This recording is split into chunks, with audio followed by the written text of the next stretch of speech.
আসসালামু আলাইকুম। বিদেয় করতে হবে স্বাস্থ্য উপদেষ্টাকে। আমরা একটু পিছন ফিরে পিছনের ইতিহাস না বললেই নয়।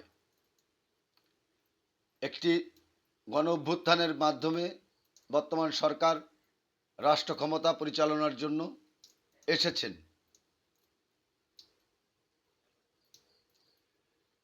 আর তারই ফলশ্রুতিতে যখন এই আন্দোলনে প্রায় 23 থেকে 30,000 ছাত্র জনতা আহত হয়ে বিছনায় এখনো মৃত্যুর সঙ্গে পাঞ্জা লড়ছেন, তাদের সুচিকিৎসার কোনো ব্যবস্থাই হয়নি। যে সমস্ত ছাত্র জনতা মৃত্যুবরণ করেছে তাদের খোঁজ পর্যন্ত এখনো অনেক পরিবার আছে, তারা তারা জানেই না কি করতে হবে। তাদের জানার দরকার কি? তাদের খোঁজই নেওয়া হয়নি।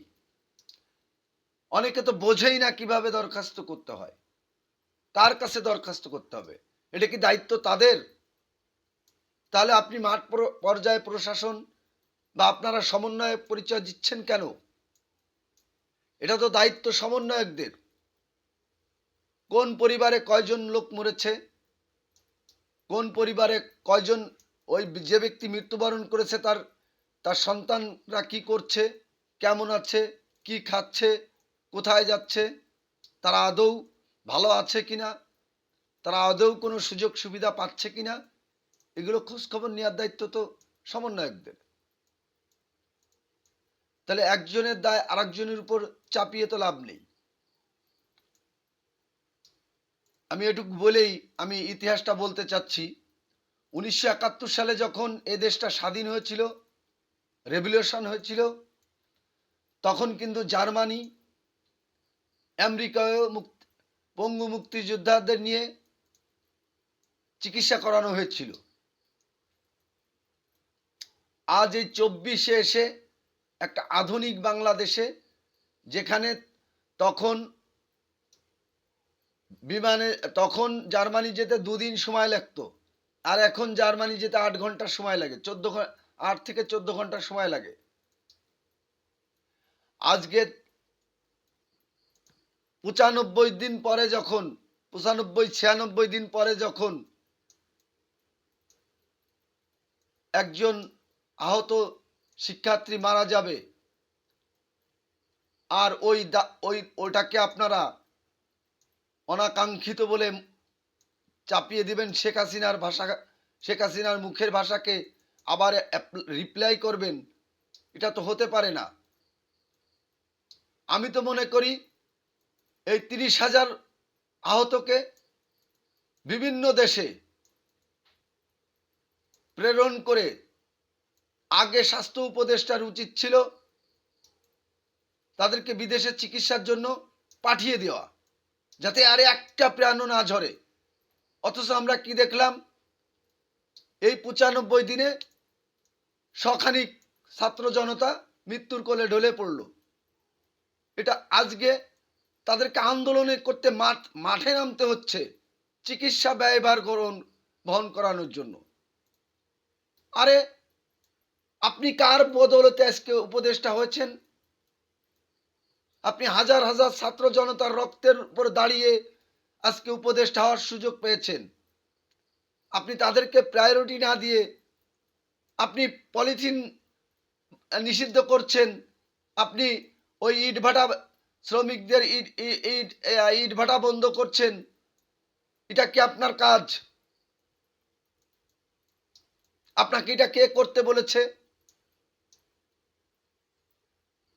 এই দেশের আমজনতা কি বলেছে যে আপনি এই দেশের ইটভাটাগুলো বন্ধ করে দেন, যেখানে হাজার হাজার শ্রমিক কাজ করে?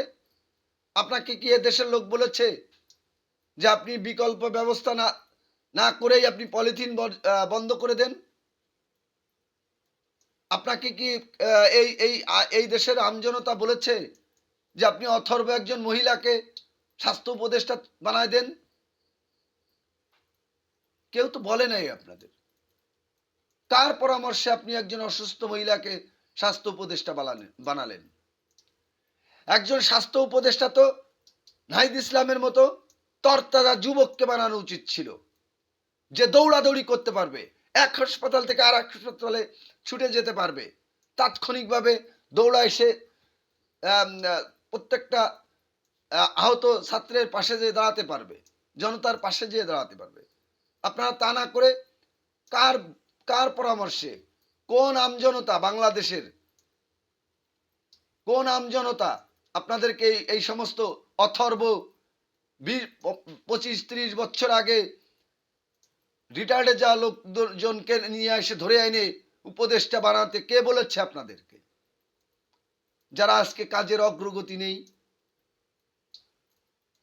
যারা নিয়ন্ত্রণ করার ক্ষমতা রাখে না, যারা এসি ঘরের মধ্যে রিটায়ার্ডের পর যে এসি ঘরের মধ্যে দিন যাপন করেছে, যারা পত্রিকা পড়ার সমর্থ নেই, যারা চোখে দেখে না, যারা একা চলতে পারে না, তাদেরকে আপনারা উপদেষ্টা বানিয়েছেন। এখন নাটক শুরু করে দিয়েছেন,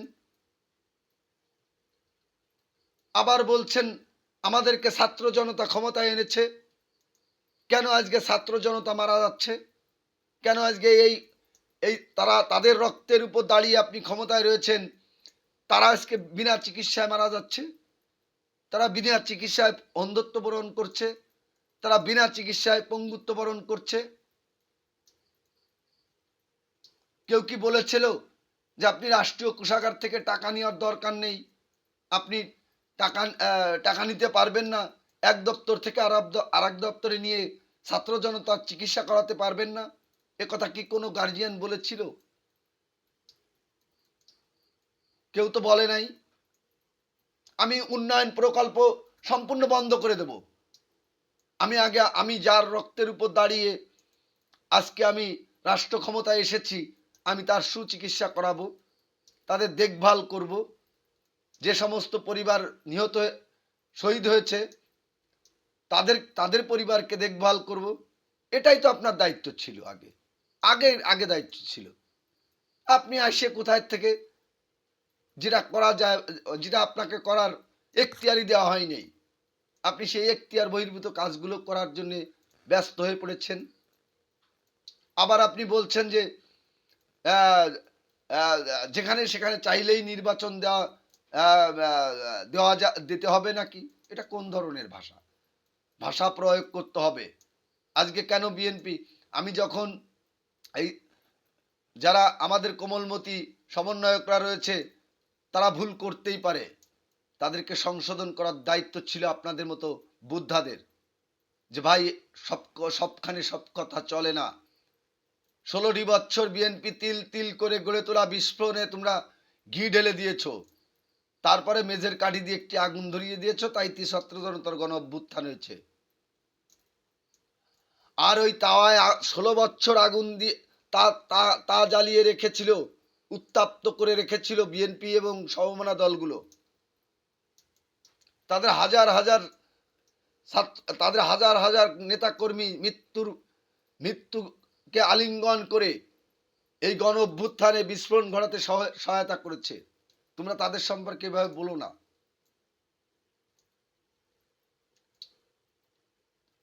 আজকে আমি অত্যন্ত এত কষ্ট পেয়েছি, যশোরের একটি ছেলে গতকালকে মারা গেল। আরে 95-96 দিন পর আমার একটা ভাই মারা যাবে, এটা আমি সহ্য করে নিতে হবে?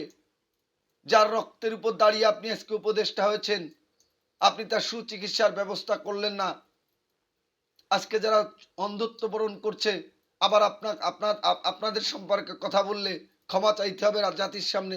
এটা কোন ধরনের কথাবার্তা? তাহলে ফ্যাসিস্ট হাসিনা আর আপনাদের মাঝে পার্থক্য কোথায়? বিএনপি কি বলেছিল না বলছে যে আমাদের ক্ষমতায় বসায় দাও? বিএনপি তো বলে নাই। বিএনপি কি বাধা দিয়েছে যে ছাত্র জনতার চিকিৎসা করানো যাবে না? বিএনপি তো বলে নাই। তাহলে কেন বিএনপির ঘাড়ের উপর দায় চাপানো হচ্ছে আজে বাজে কথা বলে? যার দায় তাকেই নিতে হবে। আমি সর্বশেষ বলবো, আমি যখন প্রথমে এই সরকার ক্ষমতায় এসেছিল, আমি কয়েকটা মন্ত্রণালয়ের কথা বলেছিলাম। তার মধ্যে প্রথম প্রায়োরিটি ছিল আমার যে বিদেশে শ্রমিক রপ্তানি করতে হবে প্রচুর, ফ্রি, একটা টাকার বিনিময় নয়। যে দেশে শ্রমিক আমদানি করে তাদের সাথে সুসম্পর্ক গড়ে উপযুক্ত প্রশিক্ষণের মাধ্যমে এদেশের বেকারগুলোকে আগে এদেশ থেকে তাড়িয়ে দিতে হবে। দ্বিতীয় প্রায়োরিটি রেখেছিলাম শিক্ষা ব্যবস্থায়। আজকে যে হাল হকিকত শুনছি যে শিক্ষা ব্যবস্থায় কোনো আমূল পরিবর্তনই আসে নাই। তৃতীয় প্রায়োরিটি রেখেছিলাম যে আন্তর্জাতিক মানের হাসপাতাল তৈরি করতে হবে এবং ছাত্র জনতাকে সুচিকিৎসা দিতে হবে। চতুর্থ প্রায়োরিটি রেখেছিলাম দ্রব্যমূল্য নিয়ন্ত্রণ করতে হবে। তার একটাও প্রতিফলন ঘটে নাই। তার মূল কারণ দুইটা। এক, আমি জানি না ডক্টর ইউনূস সাহেবকে কে বুদ্ধিদাতা, কে বুদ্ধি দিচ্ছে আর এই সমস্ত আউল ফাউল উপদেষ্টা নিয়োগ দিচ্ছে। দুই, বৃদ্ধ উপদেষ্টা নিয়োগ করার কারণে, যাদের বয়স ৮০-র উপরে, এরকম এরকম বৃদ্ধ উপদেষ্টা নিয়োগ দেওয়ার কারণে সবসময় অভিজ্ঞতা কাজে লাগে না। আমার দেহে প্রাণও থাকতে হবে, আমার চলাচলের উপযুক্ত আমার শারীরিক গঠন থাকতে হবে। তাই আমি সর্বশেষ বলবো, আমি যে কটা কথা আজকে বললাম, এই কটা কথা যদি এই সমস্ত মন্ত্রণালয় যদি উপযুক্ত লোকের হাতে না যায়, তাহলে আর একটা প্রতি বিপ্লব হয়ে যাবে। আর একটা প্রতি বিপ্লব হলে দেশে গৃহযুদ্ধ বেঁধে যাবে। আর দেশে গৃহযুদ্ধ বেঁধে গেলে আবারও লক্ষ লক্ষ লোকের রক্ত দিয়ে নতুন বাংলাদেশ গড়তে হবে, নতুন বাংলাদেশের নাম লেখা হবে। এটা আমরা চাই না। তাই আমি ডক্টর মোহাম্মদ ইউনূসের কাছে আবেদন করব, যত দ্রুত সম্ভব যৌক্তিক সময় যৌক্তিক কাজটি করুন। ফ্যাসিস্ট হাসিনার দোসরদের আর উপদেষ্টা পরিষদে নিয়োগ দিয়েন না। সমস্ত জায়গা থেকে তাদেরকে লাথি মেরে বের করে দিতে হবে। সবাই ভালো থাকবেন। আল্লাহ হাফেজ।